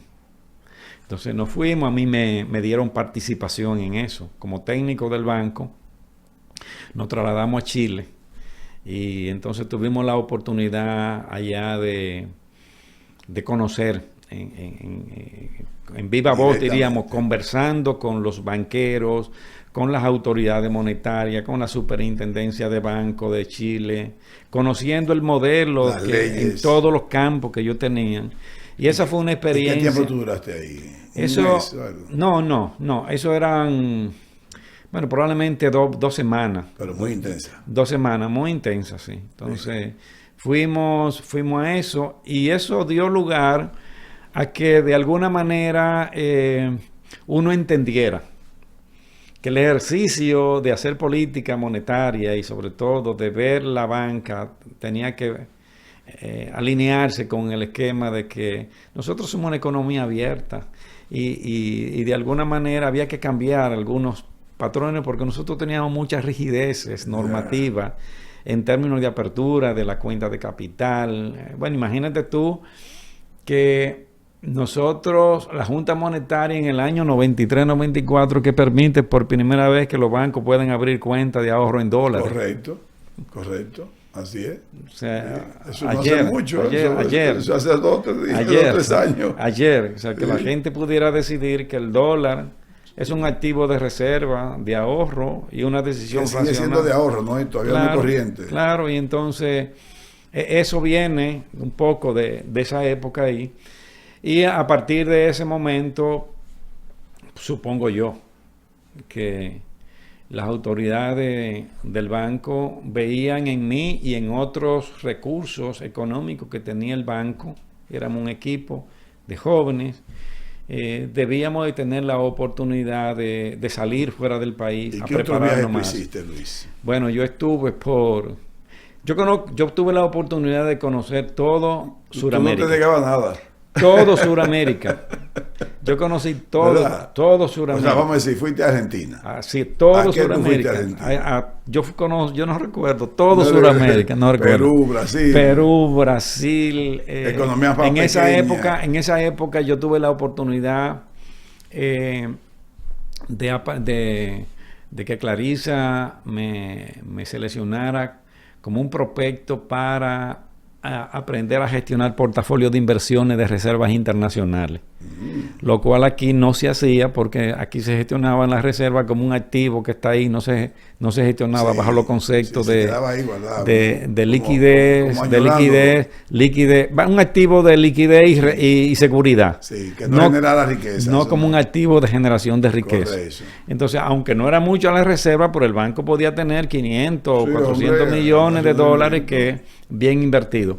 Entonces, nos dedicamos a aprender gestión de activos de reserva e incluso uno quizás de los aportes más importantes que dejamos como legado en el Banco Central, más allá de que de alguna manera junto con otros funcionarios fui el creador del Departamento de Tesorería del Banco Central, fue que nosotros en el año 2002 construimos los guidelines de inversión de las reservas internacionales.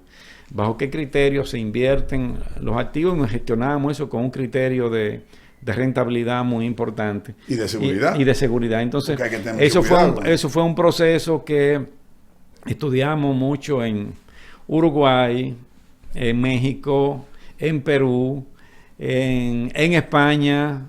Ahí es bueno el capitalismo. El capitalismo bueno, en España tuve la oportunidad de ¿Fuiste a España? Sí, claro que sí. A conocer el sistema financiero español. Ya. Sí. O sea, igualmente. Tú te dedicaste dentro de esa parte ya. Ahí está la parte financiera. Sí, la parte financiera. Sí, ya. Correcto, sí. Y visitaste muchos bancos para... Muchos bancos, sí. Y de ver de política bancaria. Política bancaria, sí. Y a cosas muy específicas que tenían que ver con temas relacionados con gestión de portafolio. Diríamos que tú todos los años, esos 15 años, viajabas por lo menos una vez. ¿Al año? Sí. No, 3 y 4 veces. ¿Al año? Sí, claro que sí. Okay. Claro. Porque es que... ¿Pero ya tú te habías casado? Sí, pero recuérdate que es que una carrera profesional, para tú ser competitivo en una institución como el Banco Central, hay que formarse. Tú tienes que formarte, tú tienes y no perder las oportunidades. Tú tienes que estar renovándote y tratando de aportar cosas nuevas. Sí. Mi gratitud eterna para los funcionarios que permitieron que yo tuviera ese privilegio. Qué bien. Sí, porque entonces tú te viajabas 3 y 4 veces al año. Sí. Para fines de aprender de cosas. Sí, un tremendo eso sí te sirvió para que en el año 2002 ya te viera el Bimen, que es el hombre nuestro. No, eso fue un accidente. Bueno. Oye, van 3 accidentes profesionales. Van 3 accidentes. Ese fue un accidente porque en el año yo era tesorero del Banco Central, entonces hubo un cambio de gobernador en el año 2003, en el marzo del año 2003, y yo fui el tercer o cuarto funcionario que salió del Banco Central, lo cual en mi humilde opinión te convino. Bueno, me pudo haber convenido en términos personales, pero creo que en mi humilde opinión que puedo yo entender, ¿verdad? Siendo con toda honestidad, creo que fue un grave error de la autoridad monetaria de entonces haber desmembrado. Esa es la parte de la política que tiene que estar en ese mínimo periodo del banco. Se metió la historia del país hubiese sido quizás diferente. Así es. Quizás diferente. Hubiese menos costosa. Menos costosa, pero las autoridades son sabias. Sin revelar datos que no debe hacerlo por el no compite un profesional y la confidencialidad más que con no compite. ¿Qué hiciste en el Bimenca que tú puedas decir en ese periodo de 2003 hasta el 2016, que fue en 13 años, 14 años que estuviste en el banco? ¿Qué lograste? ¿Qué pudiste decir cuando te fuiste? Misión cumplida o satisfacción, de las cosas que se puedan decir, porque hay una parte privada que hay cosas que no se dicen. No, conjuntamente con el equipo, el consejo de directores del banco, pero sobre todo con la confianza y el apoyo de don Víctor, porque fue así, haber dejado una institución financiera hecha a la medida de su pensamiento, y hecha a la medida de lo que era su visión, que lo hiciera sentir tranquilo. Ese fue era lo que él me transmitía, y entonces logramos construir el equipo que estaba conmigo, más el equipo del Consejo de Directores, una institución que en materia de organización, en materia de reputación, en materia de credibilidad como institución financiera, yo la considero un referente en términos de confianza. Yeah. Y de hecho, el banco ha seguido una trayectoria extraordinaria en su senda de crecimiento, porque estamos hablando que nació con crisis, nació en la crisis y de quiebra de varios bancos. Sí, nació en la crisis, donde la credibilidad pudo haberse ido.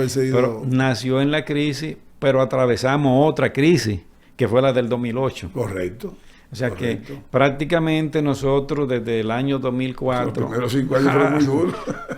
6 años muy duros, dos crisis que fueron donde hubo que evidentemente... Que había que creer mucho en el proyecto. Había que creer mucho en el proyecto para mantenerlo.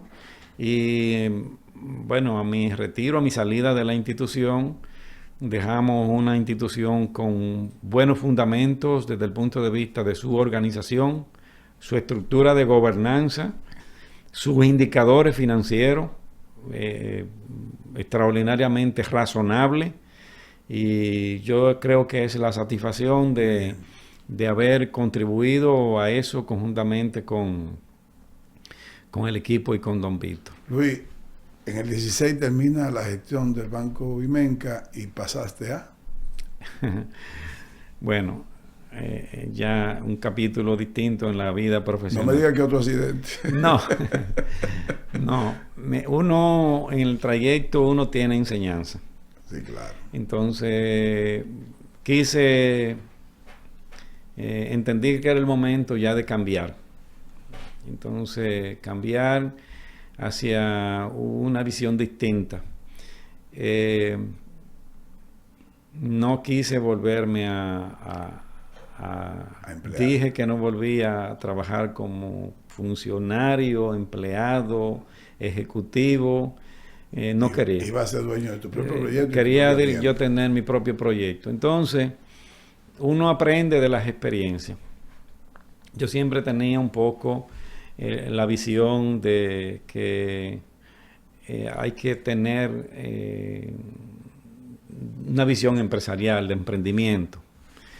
Con la experiencia que yo viví en el Banco Central, la que viví desde el punto de vista económico, es que siendo un funcionario del Banco Central, el día que salgo del Banco Central, yo tenía en mi cuenta, lo puedo decir eso, sí, pues. Yo tenía en mi cuenta 7,000 pesos. No me digas eso. Cuando saliste del Banco Central. El día que salí del Banco Central, yo tenía en mi cuenta 7,000 pesos y una familia. Entonces, que no era dinero, saliste la manera como salgo del banco me hace un poco reflexionar y digo, en el primer momento que yo pueda, yo voy a dar un paso hacia un emprendimiento. Entonces, ya con el país un poco estabilizado ya en el año 2006, 2007, comienzo a forjar un proyecto empresarial pequeño. Qué bueno. Aún ocupando la posición relevante que tenía en el banco, sí, comienzo a forjar ya un proyecto empresarial de emprendimiento. Sí, que lo podía hacer mientras no tenga conflicto de intereses. No tenía conflicto de interés. En mi familia hay muchas personas ligadas al sector de importación de artículos ferreteros, con modelos de negocio muy exitosos. Y yo dije, pero bueno, si a ellos le ha ido bien, pues yo puedo también comenzar. Entonces tomé a un hermano, a mi hijo, que ya estaba ya un hombre de 20 años de edad, 20 o 22 años, y decidimos organizar un pequeño proyecto empresarial que hoy día es una empresa que tenemos, a la cual yo presido el consejo de directores de esa empresa, que se llama Libre Comercial. Es una empresa importadora de artículos ferreteros que tiene presencia a nivel de canales de venta en un segmento muy particular de ferretería a nivel del país, y somos representantes tenemos nuestra propia marca de productos ferreteros. Qué bueno. Y también somos representantes. ¿Y dónde está ubicado? Está ubicada cerca de la cercanía de la avenida San Vicente de Paúl, por los lados de Megacentro. En esa zona, y ahí tenemos ahí tenemos las naves, y entonces los almacenes están ahí. Sí. Y bueno, es una mediana empresa hoy día, y es dirían lo que yo le llamo la alcancía. Entonces tú importas artículos ferreteros y los distribuyes en ferreterías. Importamos artículos ferreteros. Importamos artículos ferreteros. De diferentes países, China, España. China, Estados Unidos y Brasil ahora. Y Brasil. Sí. De diferentes... Sí. Y entonces esa empresa, lo que hago es, al salir del banco, bueno, pues pongo un poco... ¿Cuántos ítems maneja? Mucho. 2.000. Qué sé yo, 1.500 más, yo no sé. No me digas. Sí, son muchos. ¿Son muchos? ¿Y las naves qué dimensión tienen? Ahí nosotros tenemos alrededor de 2.400 metros de almacenamiento. No me digas. Sí. Libre comercial. ¿Sí? Libre comercial. ¿La dirige un hermano? Mi hermano y mi hijo. Sí. Yo estoy en el consejo de directores de la empresa, porque es ya una sociedad anónima limitada, una sociedad anónima simplificada, perdón. Entonces esa empresa la gestionamos. ¿Y cuántos empleados tiene, Luis? Como alrededor de 50. Alrededor de 50 empleados. ¿Tiene flotilla de vehículos? Sí, claro. ¿Y vendedores? Sí, claro, en todo el país. Qué bien. Sí. ¿Tú llegas a todo el país o hay lugares? Bueno, básicamente muy fuerte en el este, el este hasta Punta Cana. Hasta Punta Cana, en el sur y en... ¿Y el sur llega hasta Pedernales o no? ¿Hasta Barahona? Hasta Barahona, hasta Pedernales. No me digas eso. Sí, claro. Y por San Juan hasta... Todo. ¿Y te es rentable llegar tan lejos? Sí, es rentable, sí. Es rentable. Sí, en el... Y como fuiste banquero, el asunto, modalidades de pago, lo hace por transferencia. Tarjeta. No, eso se maneja todo de manera virtual. Qué bien. Sí, no, eso hoy día, todos esos vendedores están atados a un sistema todo eso en tiempo real ya. Qué bien. Todo eso en tiempo real. Qué bien. Entonces, la empresa es hoy día la empresa madre diríamos, de la familia. No vende al detalle. Sí, tenemos un brand de negocio para ventas institucionales, para básicamente constructoras, corporativa, como se dice. Sí. Pero el detalle público que vaya a comprar, tenemos un counter. Sí, tenemos una tienda, sí. Tenemos una tienda. Mismo. Ahí mismo, sí. Ahí mismo. Y entonces al salir del banco, bueno, yo no... Después que tú te pasas 35 años como banquero, 35 años, 30 años trabajando en el sector financiero, las relaciones... Es muy difícil dejar a tu Bueno, es difícil, realmente no es mi mundo, no es mi mundo. Realmente yo participo más en la empresa en temas que tienen que ver con estrategia, consejos, política. Motivaciones, pero no... Aumento de capital. Sí, pero no estoy... Mire, el hijo tuyo, mire, hermano, no puede dividir todavía, no hay dividendo acá. Hay nada más o menos en esa Hay que reinvertir. Sí, hay que reinvertir o hay que estructurar un préstamo. Hay que decir, bueno, vamos a invertir. Sí, entonces tenemos una buena relación, pero en términos profesionales, entonces al salir del banco, formé una sociedad, una empresa pequeña que se llama LRA Consulting, que es mi firma de consultoría. Entonces, a través de esa firma de consultoría, pues yo comencé a entender que era una especie como de mi desahogo profesional. Para no despegarte. Sí, llegué a tener una oficina que instalé aquí en la avenida López de Vega con Churchill, ahí en una plaza, que ahí tenía mi oficina profesional. Con la pandemia decidí quitarla porque realmente estaba gastando un dinero. Y había decidido también otro cambio importante. Ya tenía una base de clientes corporativos, empresas, alguna institución bancaria a la cual le prestaba mis servicios profesionales. Pero en el año 17 tuve la oportunidad de que me llamaran de un grupo financiero para hacerme una propuesta profesional. Y entonces, bueno, llegamos a un acuerdo profesional. Lo que decidí fue dejar de suspender la oficina de consultoría. Sí, diríamos esa consultoría más en el sector financiero, porque me creaba conflicto de interés. Y entonces he fungido en un grupo financiero como consultor, miembro. ¿Desde el 17 todavía la fecha? Sí, a la fecha. Como miembro de los órganos de dirección, del consejo, y entonces ahí estoy con algunos amigos. Y ha sido una experiencia profesional. Ahí estoy. Sí, claro. Es un grupo financiero donde está amigos, Doña Milagros de los Santos, está el amigo Filippo Chicone, está Emilio Hasbún, conocido tuyo, tu querido hermano, y otras personas que hacemos. Entonces estamos hablando del Banco Atlántico. Exactamente, Banco Atlántico, Grupo La General de Seguro, Banco Atlántico, la FP Atlántico. Correcto. Entonces estamos ahí en el consejo y he estado asistiéndole en términos profesionales. Yo los estados que publican año por año lo veo que están progresando, están aumentando. Sí, el banco el banco ha tenido unos buenos años. Entonces ahí hemos estado haciendo un trabajo. Cuando entraste había algunos temas todavía. Sí, pero todo eso se ha superado. Todo eso se ha superado. El banco, una institución con indicadores muy razonable, con un nivel de clasificación ya que alcanza el triple ¿Ya B. ¿En cuántos lugares tiene oficina Banco Atlántico? No, que sirva la publicidad. No, solamente en Santo Domingo 2 y en Santiago 1. Ah, ok. Sí. Y entonces ahí he estado en términos profesionales aportando mi experiencia. Se te hace fácil porque no tienes que rendir un horario tampoco. No. Yo no hago rendición de horario. Sencillamente trabajo ya muy digital. Y desde luego hago presencia en todas las reuniones que requieran mi presencia y que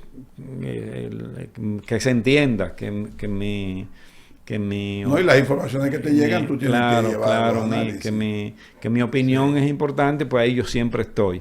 Son personas extraordinarias y con la cual también pues me he sentido muy orgulloso. Todo eso de lo hace también por todo lo que aprendiste. Claro.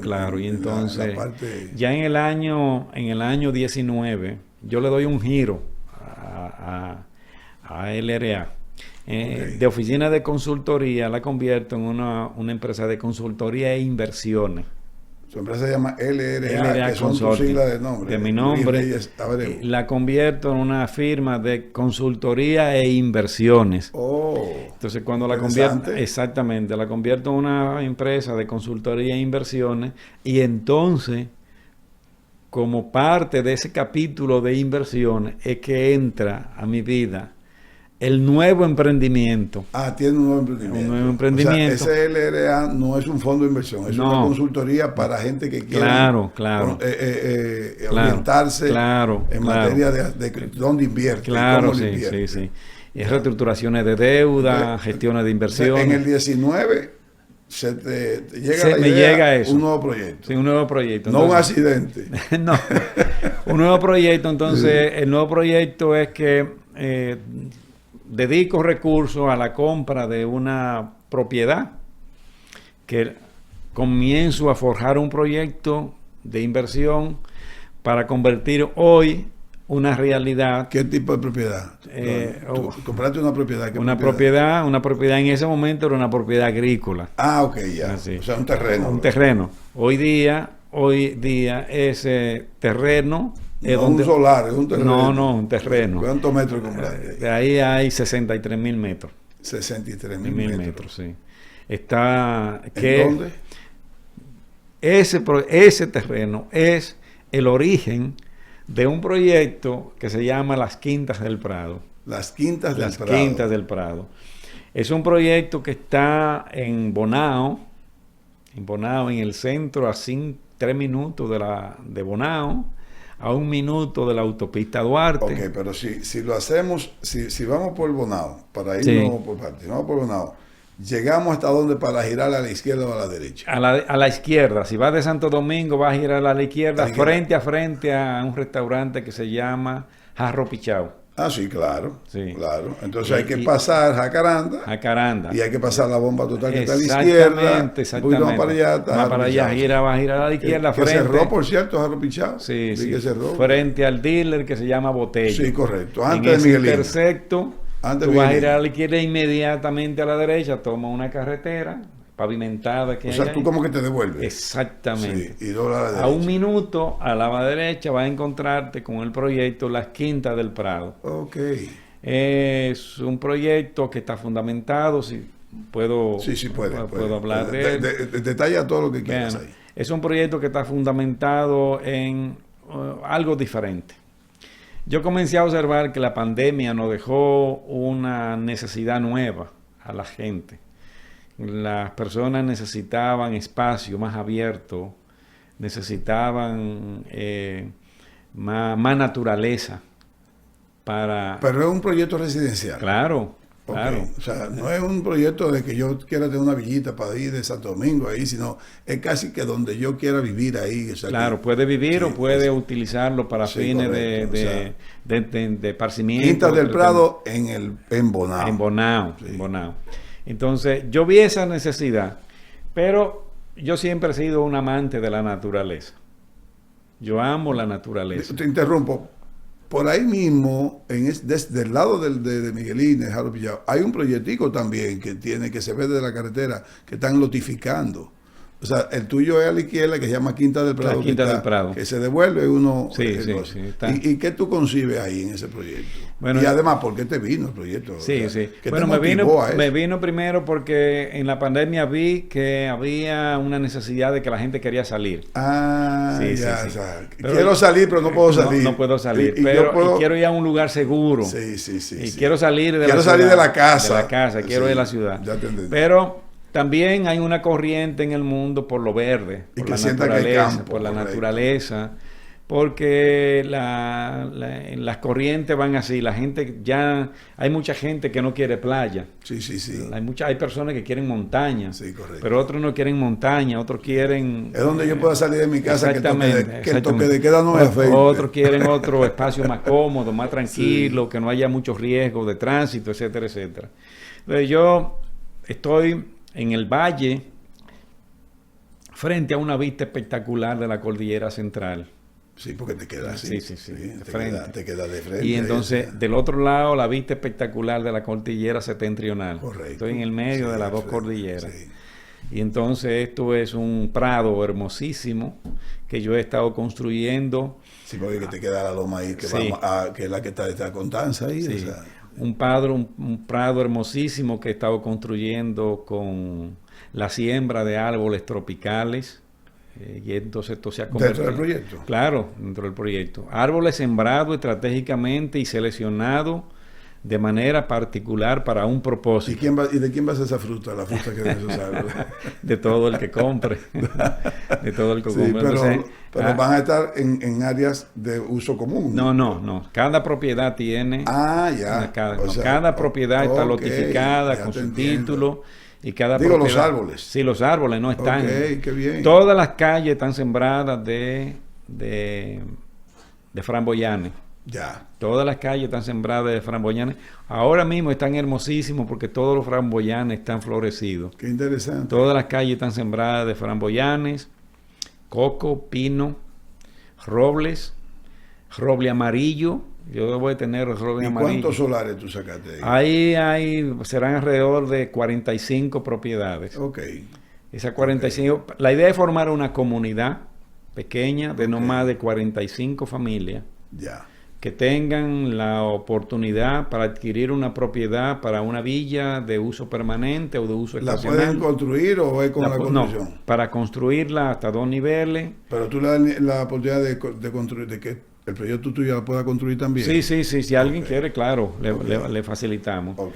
Pero no es obligado. No es obligado, Okay. no es obligado. Okay. Entonces, es un proyecto totalmente cerrado, porque la meta del proyecto ¿Agua? También. La meta del proyecto es generar una comunidad que tenga 3 cosas esenciales: seguridad, tranquilidad y belleza natural. Ya. Entonces, para garantizar esas 3 condiciones, el concepto del proyecto tiene que generar una armonía tal que la comunidad sea parte activa de eso. Entonces, hay un conjunto de reglas de convivencia que garantizan eso. Entonces, y eso preserva el valor del activo, pero al mismo tiempo genera una motivación para tú permanecer ahí. Okay. Porque además de eso hemos creado la infraestructura para que tú no tengas que salir del proyecto a nada. Okay. Voy a explicar. Sí. Entonces, el proyecto es un proyecto cerrado por completo en una pared de 3 metros de altura que garantiza seguridad con un portón. ¿Y energía común? Sí, con un portón de doble vía, de fácil acceso, porque estamos a 1 minuto de la autopista Duarte. El proyecto tiene las calles asfaltadas. Y energía asfaltada, eléctrica, con energía eléctrica iluminada. Okay. El proyecto tiene una cisterna que le provee agua preinstalada, todo el proyecto. Para todos. Todo el proyecto ya está con su sistema de drenaje pluvial preinstalado y con drenaje sanitario preinstalado. Ya. No tiene que gastar un centavo. Lo que sí, entonces se cuida que tiene que llevar el plano, si lo va a construir. Claro, para claro. Tiene que ser aprobado por mi firma. Exacto. Por mi firma el plano. Sí, porque están respetando ahí que no se... El proyecto tiene garantizada toda la infraestructura de todos los servicios, incluyendo telecable y internet. Todo. O sea, que va a tener como si fuese también régimen de condominio. Claro. Okay. Todo eso ya está totalmente preinstalado. Okay. En adición a eso, el proyecto tiene un salón de eventos que está construido al lado de un lago que hemos construido dentro del proyecto para el esparcimiento de la familia. Entonces va a tener una administración también. Claro. Entonces, ese salón de eventos tiene un jardín bellísimo. Además de eso, tiene un pequeño parquecito temático de frutas tropicales. Ya. Si tú quieres ir a enseñar a tu nieto, lo que yo voy a ver proyecto. Tú quieres enseñar a tu nieto lo que es una mata de coco, una mata de zapote, una mata de qué bien. De chinola. Yo voy mucho al Cibao. Un árbol de lo que es una mata de guanábana, una mata de frambuesa, una mata de carambola, una mata de zapote. Todo eso hay un pequeño parque de acceso público, que tú quieres ir, mira el jugo que tú te bebiste, mira a enseñar todo lo que es una mata de zapote, mírala aquí. Entonces tiene un parquecito temático a los fines de educar, de mostrarle a... ¿De cuántas calles compone? O sea, la calle hasta ahora van a ser 9 calles. 9 calles. Okay. Entonces el proyecto, además de ese parquecito temático, tiene una capilla. Una capilla para los actos sociales, religiosos, de reflexión. Tú tienes quisiera bautizar un niño, puedes llevar tú, lo bautizas y no tiene que salir afuera a hacer no tiene que hacerlo, ahí tiene una capacidad 50, 60 personas. Tiene una capacidad de 60 personas. Exacto, sí, por ahí que anda siempre. Y tiene además de eso... ¿A qué distancia está el río? Bueno, ¿cuál de ellos? Porque yo tengo 3 ríos cerca. Masipedro está a 5 minutos.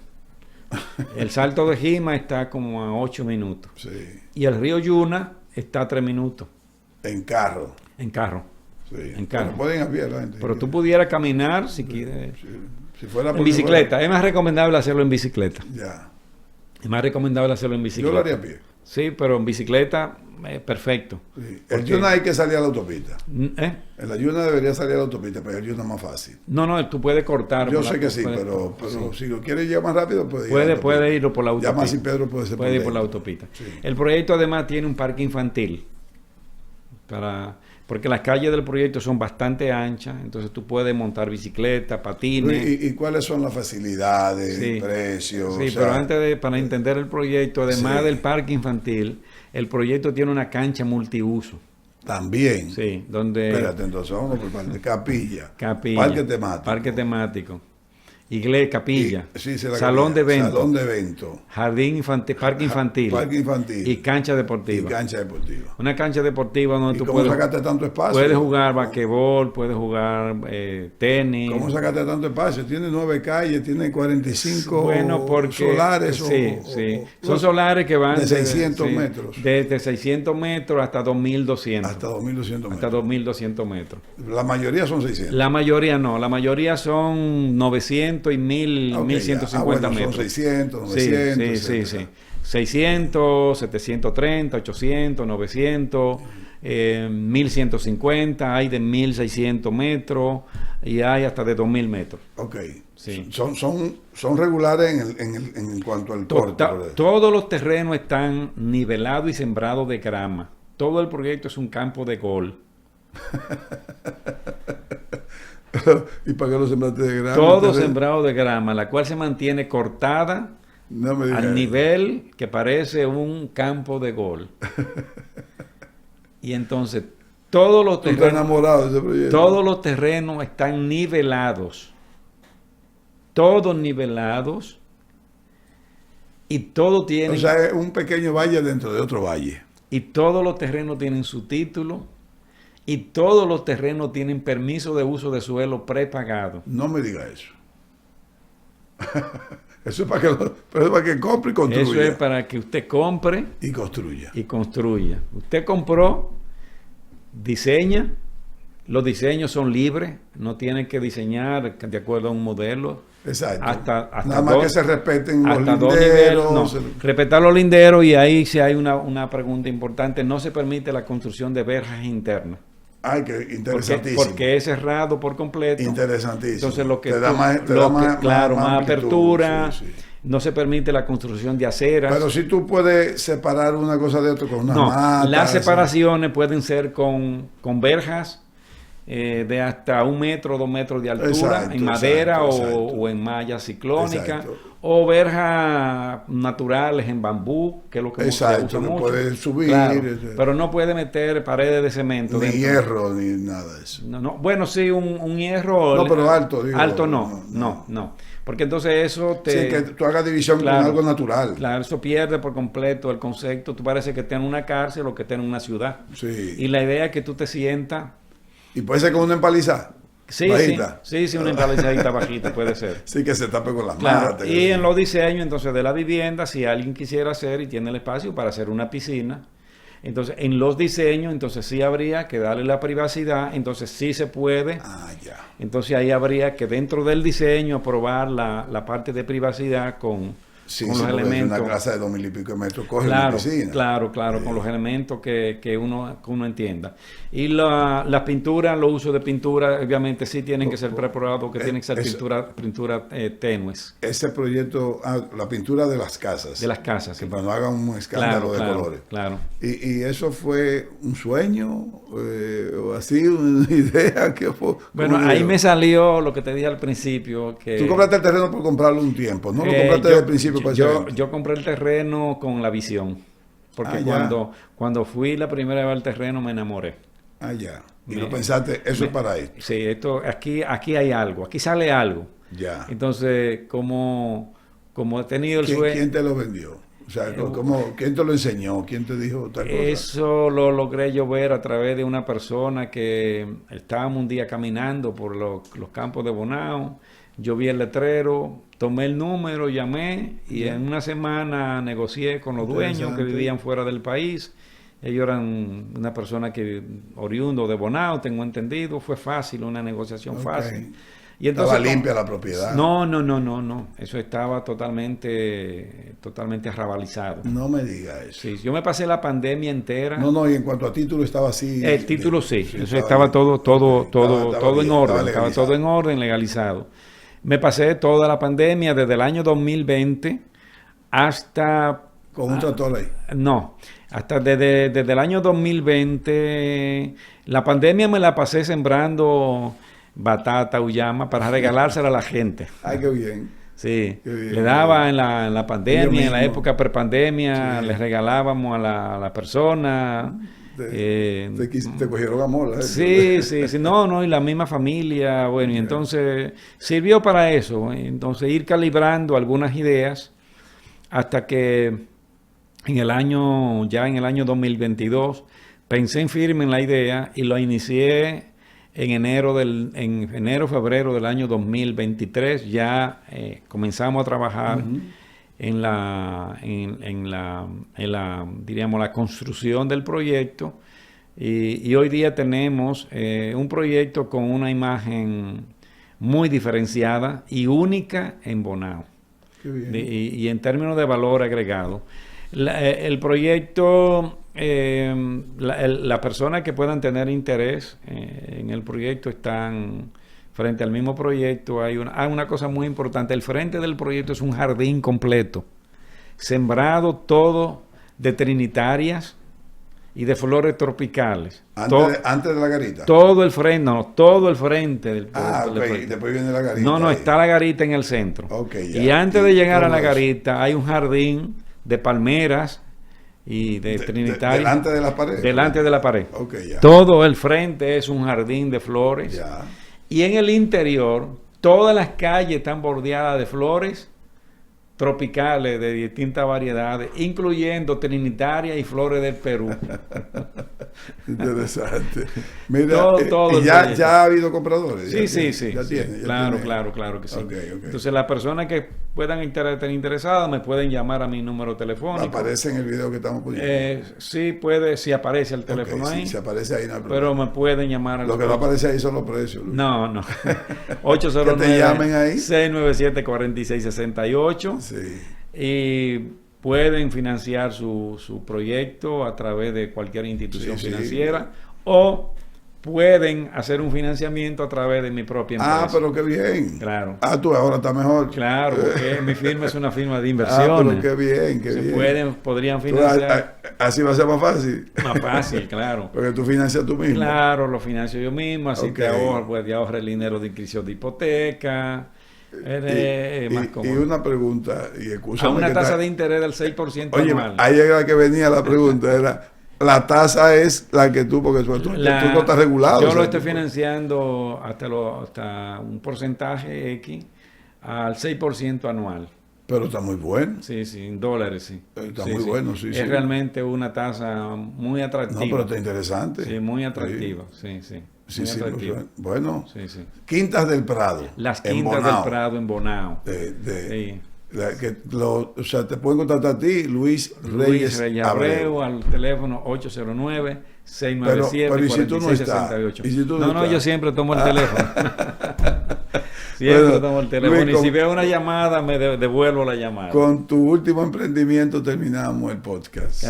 Muchas gracias por estar con nosotros. No, gracias a ti, Ezequiel. Te agradezco la oportunidad de haber compartido. Sí, claro. Y dar la oportunidad de ayudarme a recordar muchísimas cosas. Eso me dijo Luis Reyes Santos. Sí, de la vida profesional. Sí. Resumiendo, una vida profesional que la considero muy sólida desde el punto de vista de las oportunidades que he tenido. Y muy aprovechada. Y muy aprovechada, y que creo que de alguna manera hemos puesto un granito para que la sociedad dominicana... Y a mí de lo hoy que día- me interesa de esto también, no solamente la conocer, sino que los que estudian economía, los que quieren estudiar economía, que vean para qué sirve la carrera. Porque fíjate cómo Importantísimo. tú de estudiar, de ser un farmacéutico, Claro. querer ser un ingeniero civil, Sí. estudiaste economía y mira, ahora eres Sí. un emprendedor inmobiliario. Hoy día me siento muy orgulloso y muy satisfecho de lo poco o mucho, pero sé Sí, que he aportado en cada estadio de la vida Exacto. profesional, he aportado un granito, exacto. he aportado para construir cosas positivas a la sociedad. Correctamente. Y ya a nivel de emprendimiento, pues ya en términos empresariales, pues los hijos Sí, la están ahí. formación. la Los hijos formación están de ahí y yo creo que las cosas han evolucionado de manera Sí, muy sí, sí, sí. satisfactoria. Bueno,